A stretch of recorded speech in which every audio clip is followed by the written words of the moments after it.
iyadoo shil aad iyo aad ay uga naxeen bulshaweynta Kenyaanka xalay uu ka dhacay ismaamulka Tharaka Nithi halkaasi oo ay ku dhinteen dad tiradoodu ay ka badan tahay 30 qofood ayaa waxaa jira mas'uuliyiin kala duwan oo siyaabo kala duwan uga tacsiinaya dadka halkaasi ku dhintay.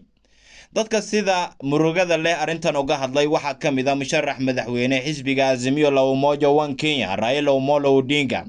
iyo haweeneyda ku xigeenka u ah Martha Karua, waxaana si dareen leh ay tacsi ugu direen ehladii xubnaha qoysaskooda ku waayay shilkaasi gaadiid ee ka dhacay buunda ku taala ismaamulka Tharaka Nithi. war qoraaleed ka soo baxay mas'uuliyiintan oo lagu baahiyay warbaahinta ayaa waxa ay ku sheegeen inay uga tacsiinayaan qoysaska dadkoodii ku waayay shilkaasi oo ay ku tilmaameen musiibo inuu ahaa, waxaana ay tilmaameen in loo baahan yahay in laga taxadaro shilalka noocan oo kala ah oo dalka meelo badan oo kamid ah aad ugu sii badanaya.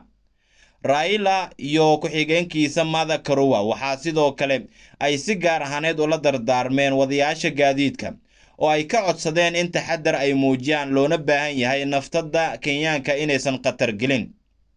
waxaa sidoo kale dadka ka hadlay kamid ah arrintan shilka ah madaxweyne ku xigeenka dalka ahna musharax madaxweyne isbahaysiga Kenya Kwanza William Ruto,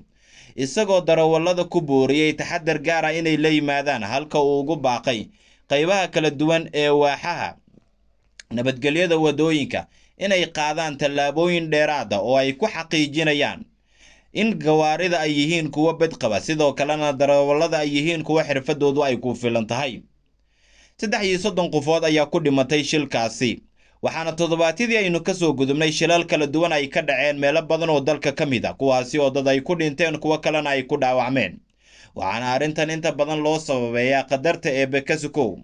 in darawallada ay yihiin kuwo aan awood badan u lahayn wadista gaadiidka, isla markaana xirfadoodu ay hooseyso.